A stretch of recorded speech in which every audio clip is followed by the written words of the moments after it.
اور اللہ تعالیٰ فرماتا ہے جب کبھی تمہیں بھوک سے آزمایا جائے، خوف سے، ڈر سے آزمایا جائے، اور مال کی کمی سے آزمایا جائے، امتحان لیا جائے، تو اس وقت جو بندہ یہ کہتا ہے، اللہ فرماتا ہے انا للہ و انا الیہ راجعون، اللہ تعالیٰ فرماتا ہے ان لوگوں کو یہ بشارت ہے، ان صبر کرنے والوں کو یہ بشارت ہے کہ جب ان پر مصیبت آتی ہے تو یہ کہتے ہیں ہم اللہ ہی کے ہیں اور اللہ ہی کی طرف لوٹنے والے ہیں۔ یہ مصیبت کے وقت یہ جو 5 چیزوں سے آزمایا گیا ہے، ان آزمائش کے دور پر جو بندہ اللہ تبارک و تعالیٰ کی اس عطا پر راضی رہتا ہے وہ صبر کے ساتھ نکل گیا ہے۔ آج کے دور میں بھی میرے عزیزو بے شمار جانیں ہماری درمیان سے جا رہی ہیں۔ آپ کو اندازہ ہے موت اتنی عام ہو گئی ہے، اتنی عام ہو گئی ہے کہ اب لوگوں کو موت پر کوئی افسوس بھی نہیں ہوتا۔ ہر دن خبریں موت کی سرخیاں چھاپتی ہیں، 100-200 کی موت کوئی معنی نہیں رکھتی۔ آج فلسطین کے نہتے بچوں میں تقریباً 45,000 لوگ سال بھر میں مر گئے۔ 45,000 کوئی تعداد ہوتی ہے کہ نہیں ہوتی؟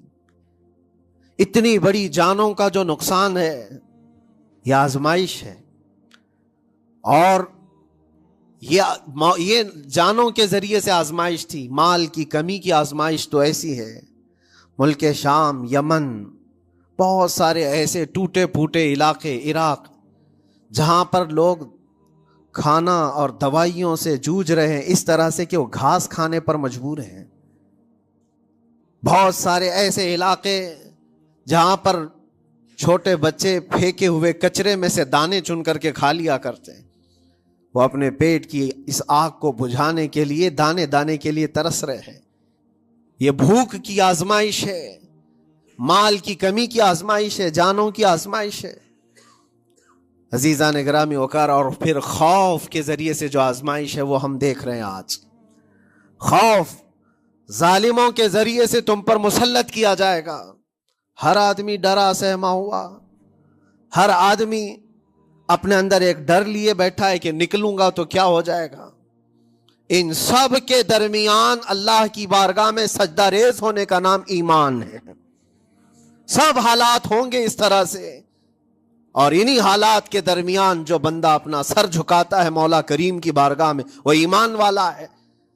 آؤ اگر ایمان کی کمال کی مثال دیکھنا ہے تو کربلا کے میدان میں کون کون سی آزمائشیں تھیں۔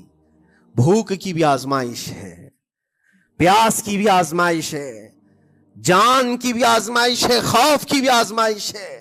سب چیزیں ایک ساتھ کربلا کے میدان میں آئی۔ رسول اللہ کے گھرانے پر، اہل بیت پر وہ کیسا عظیم امتحان تھا جب وہ 72 لوگوں کا 82 لوگوں کا قافلہ بھوک اور پیاس سے جوجھ رہا ہو، 3 دن سے ان کے اوپر کھانا اور پانی بند ہو، اور ان شہزادوں کے ایمان میں ذرا برابر بھی فرق نہیں آتا، نہ ان کے ایمان میں، نہ حوصلے میں، نہ ہمت میں فرق آتا ہے۔ 3 دن کے بھوکے اور پیاسے باطل سے نپٹنے کے لیے کس طرح سے کمر بستہ ہے، یہاں تک کہ بھوک کی شدت ایسی تھی کلیجہ منہ کو آئے، 6 ماہ کا بچہ بھی روتے روتے زبان جس کی سوکھ گئی ہو، وہ ماں جو بچے کو دودھ پلاتی ہے اس کے سینے سوکھ چکے ہوں، دودھ ختم ہو چکا ہو ماں کے پستانوں میں، کیسی قلت ہوگی۔ پانی کا ایک قطرہ ان کے گھر تک نہیں پہنچ پاتا، ماں اپنے بچے کو دودھ نہیں پلا سکتی تھی۔ اس سے زیادہ کیا آزمائش تھی؟ یہ بھوک اور پیاس کی آزمائش۔ پھر جانوں کی آزمائش تو ایسی، اللہ اکبر، 56 سال کی عمر کا وہ شہزادہ عالی وقار، سیدہ کائنات فاطمۃ الزہرا کا نور نظر، امام عالی مقام سید الشہداء امام حسین رضی اللہ تعالیٰ عنہ، جب میدان کربلا میں لاشوں کو اٹھاتے تھے، کتنی لاشیں اٹھائی، کبھی بیٹے کی، کبھی بھتیجے کی، کبھی بھانجے کی، کبھی بھائیوں کی، کبھی عزیزوں کی۔ میاں ہم اپنے گھر سے نکلنے والے ایک جنازے کو اٹھاتے ہیں تو 8 دن تک ہمارے اندر سے ہوش نکل جائے۔ کوئی اپنے بچے کو اپنے ہاتھوں سے دفن کر کے دیکھے، پھر کیفیت پتہ چلتی ہے۔ امام حسین نے ایک نہیں اپنے لاڈلوں کی لاشیں اس طرح سمیٹی ہیں. ان کے جوان بیٹے علی اکبر کو جب شہید کر کے گھوڑے دوڑائے گئے تھے جسم کے اوپر سے، ٹکڑے الگ ہو چکے تھے، اس کو سمیٹتے ہوئے کون بیٹھا ہے؟ رسول اللہ کا نواسا. اور 6 ماہ کے بچے کو ہاتھ کے اندر ظالموں نے تیر سے ایسا مارا تھا کہ حلقوم پہ چلا گیا ہو. اور 6 ماہ کے علی اصغر کا خون جب امام حسین کے چہرے پر اچھل جاتا ہو، کسی باپ کے ہاتھ میں بیٹا وفات کر جائے اور پھر وہ لے کر کے خیمے میں آئے اور ادھر سے بلکتی ہوئی ماؤں کو اور بہنوں کو بھی دیکھے، ان میں بھی صبر کی تلقین دے. کبھی کبھار میں سوچتا ہوں اللہ یہ کیسے امتحانات سے گزرا تھا فاطمہ کا لال، کیسے امتحانات سے. بھوک اور پیاس کی شدت الگ، یہ جانوں کی شدت، جانوں کے جانے کا غم الگ، عزیزوں کی لاشوں کو اٹھانے کا بوجھ الگ، پھر اس پر 22,000 کا لشکر جرار سامنے، اس کا خوف لوگوں کے اوپر ڈالا جا رہا ہے. عزیزان گرامی وقار، یہ سب چیزیں کیا امام حسین کے قدموں کو ڈگمگا گئیں؟ کیا ان کے خاندان والوں کو بکنے پر مجبور کر دی؟ کیا انہوں نے سمجھوتے کر کے اپنا سب کچھ بیچ ڈالا؟ ایک خیمے کا بچہ بھی، خیمے کا ایک بچہ بھی امام حسین کا نکل کر کے آیا ہو تو مجھے تاریخ بتا دو. بلکہ تاریخ تو آج یہ کہتی ہے سر داد نہ داد دست در دست یزید حقا کے بنائے لا الہ است حسین. سر دے دیا مگر ہاتھ یزید کے ہاتھ میں نہیں دیا. حق تو یہ ہے کہ لا الہ کی جڑ کا نام حسین ہے. آج وہ امتحان قیامت تک کی تمہارے ساتھ ہوتا رہے گا، قیامت تک تمہارے ساتھ یہ آزمائش ہوتی رہے گی، کبھی بھوک سے، کبھی ڈر سے، کبھی جانوں کے نقصان سے. لیکن پھر تمہیں دیکھا جائے گا تم بکتے کتنے ہو، نکلتے کتنے ہو، ہواؤں کے پجاری کتنے ہیں، خواہشات نفس کو ماننے والے کتنے ہیں، اپنے کمفرٹ زون میں جینے کے لیے ایمان کا سودا کرنے والے لوگ کتنے ہیں. یہ آزمائش ہوتی رہے گی. میرے عزیزو، ایمان اس کا نام نہیں ہے کہ تم گھر میں آرام سے بیٹھے رہو گے اور کوئی امتحان نہیں ہوگا. امتحان تو ہوگا، آزمائش تو ہوگی. آج جو بھی حالات ہیں اس پر میں یہی کہوں گا، ایک بات ہو سکتا ہے کروڑوں مسلمانوں کے دلوں میں آج یہ نروس پن آئے، اتنے برے حالات ہوتے ہیں، اللہ ہمارے ساتھ ہے یا نہیں؟ اللہ ہمارے ساتھ ہے یا نہیں؟ ایمان ہمارا صحیح ہے یا نہیں؟ اسلام صحیح ہے یا نہیں؟ یہ شک بھی شیطان تمہارے دل میں ڈالتا ہے. کبھی تمہارے اوپر مصیبتوں کے پہاڑ ٹوٹ جائیں تو شک ڈالتا ہے شیطان تاکہ تمہارا ایمان ڈگمگا جائے. میرے عزیزو، مسلمان ہونے کا مطلب یہ نہیں ہے کہ تم صرف محلات میں جیو گے اور تخت و تاج کے مالک ہی رہو گے، ایسا نہیں ہے. ایمان والوں کو احد میں 70 جانیں بھی دینی پڑی ہے. بدر میں ان کے ساتھ جو معاملات ہوئے ہیں، فتح اگرچہ بدر میں ہوئی لیکن جنگ احد کا اگر منظر دیکھو گے، اللہ اکبر. وہ رسول پاک صلی اللہ تعالی علیہ وسلم کے شہدائی صحابہ جب احد کے میدان میں کھڑے تھے، 70 صحابہ کی ایسے جانیں گئی ہیں. اگر میں تفصیل بتاؤں تو بہت لمبا وقت ہوگا. ایک صحابی ہیں حضرت انس بن نزیر، پورے جسم میں ایک انگلی کے علاوہ کچھ نہیں ملا، کچھ نہیں ملا. شہادت کی ایک انگلی سے ان کو پہچانا گیا.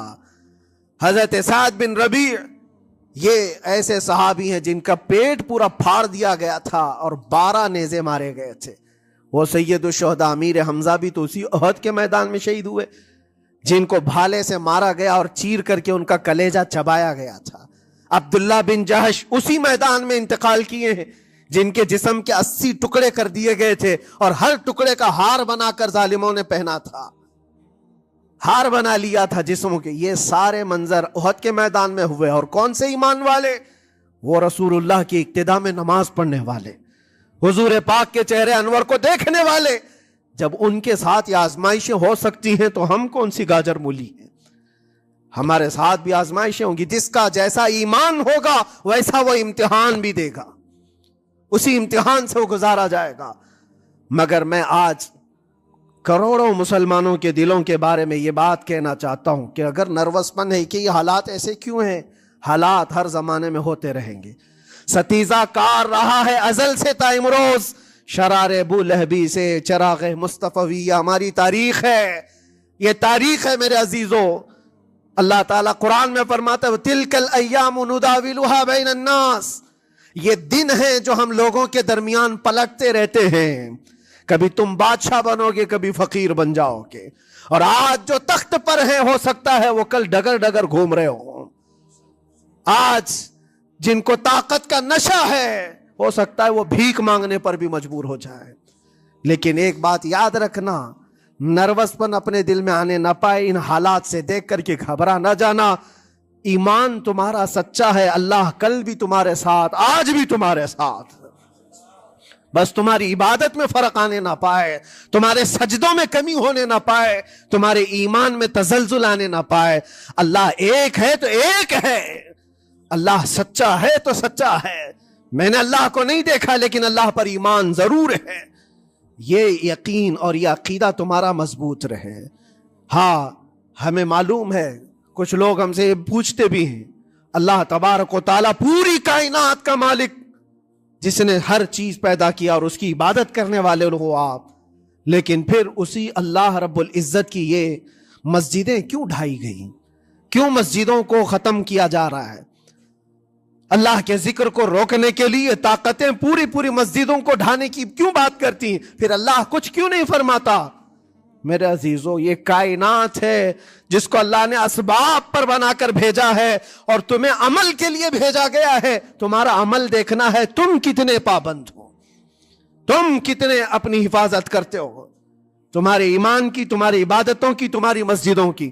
تم مسجدیں خالی کر کے گھوم رہے ہو، فجر کی نماز میں اپنے گھروں پر سوئے ہو اور پھر اللہ کے گھروں کی حفاظت کی بات کر رہے ہو کہ مسجدیں ڈھائی جا رہی ہیں، مسجدوں پر آکرمن ہوتا ہے. یہ ساری باتیں کیوں؟ تم جب ان صفوں کو خالی کر دو گے، یہ مسجدیں چیخ چیخ کر پکارتی ہیں اللہ کی بارگاہ میں.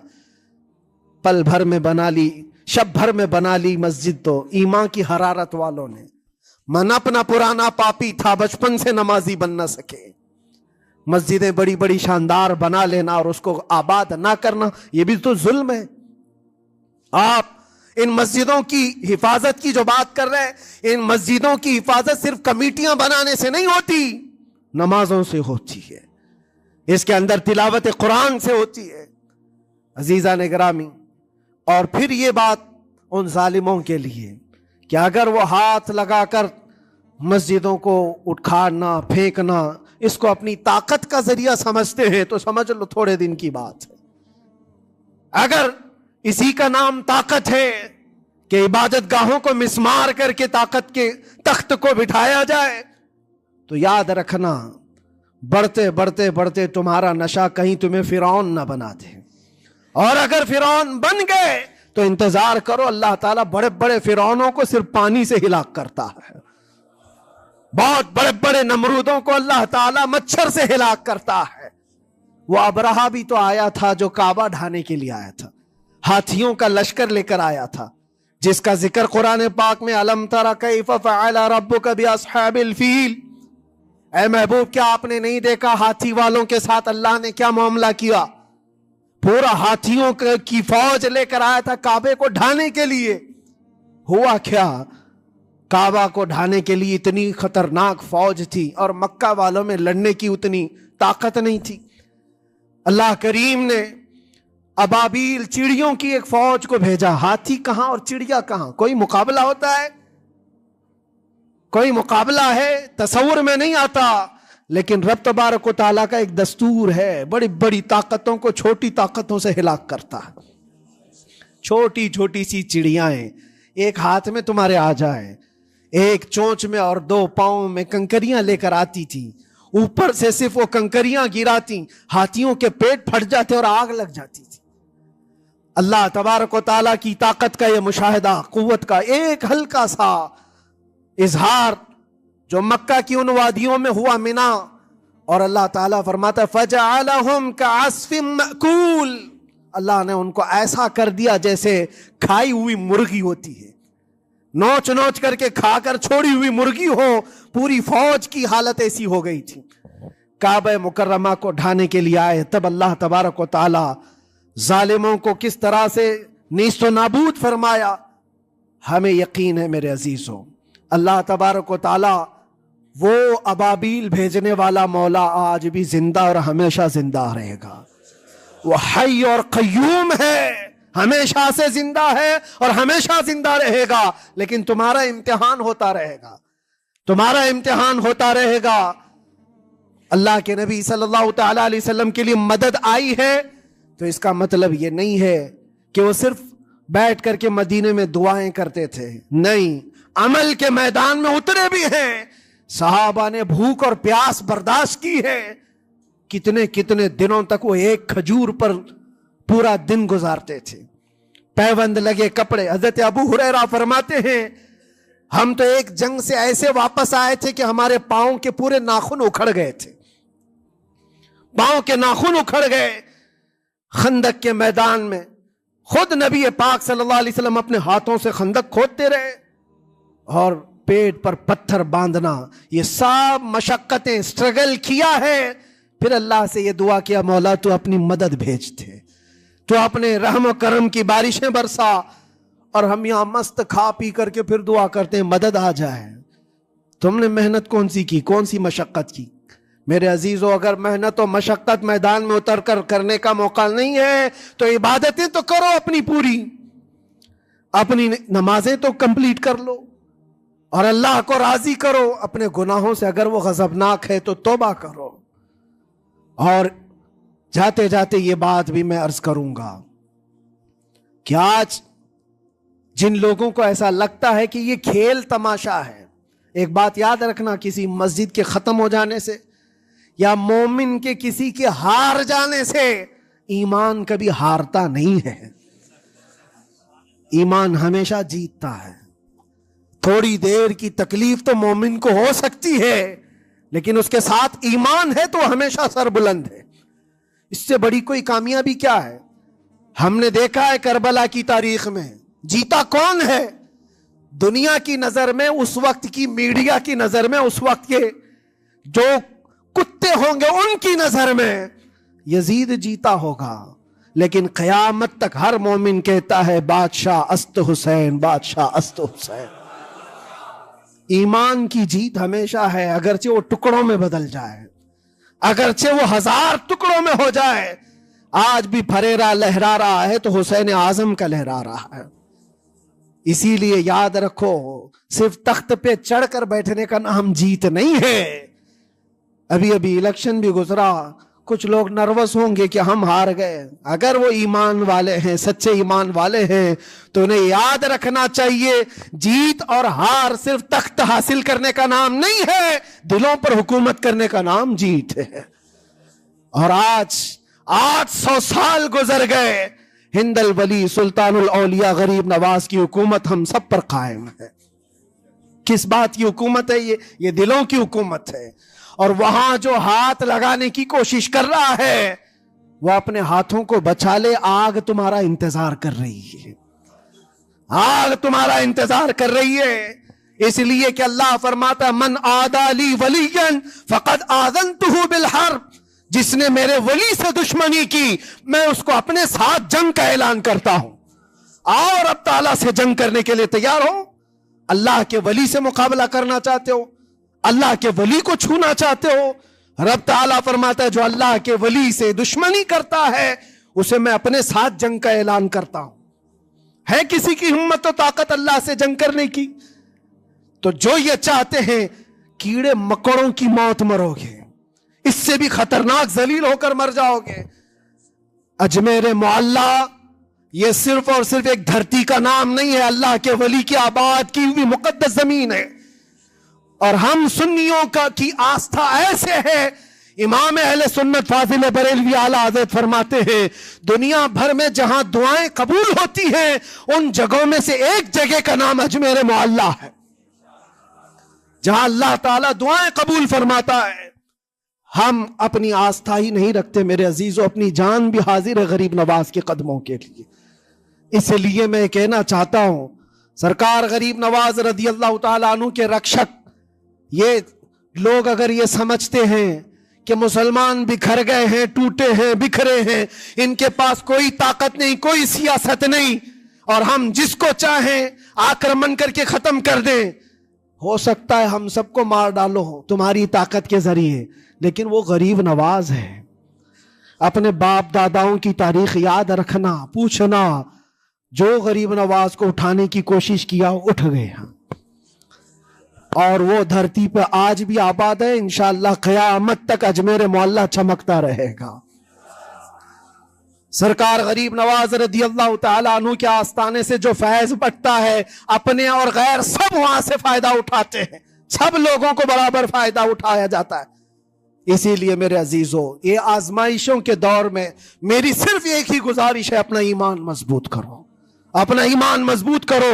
جیسی بھی مصیبتیں آئیں، طاقتیں آئیں، تمہارا سجدے سے سر دور نہ ہونے پائے، اللہ سے غفلت ہونے نہ پائے، تمہارے ذکر و اذکار میں کمی ہونے نہ پائے، مسجدوں سے دور بھاگنے کی کوشش نہ کرو، واپس آ جاؤ، اللہ کی رحمت قریب ہے۔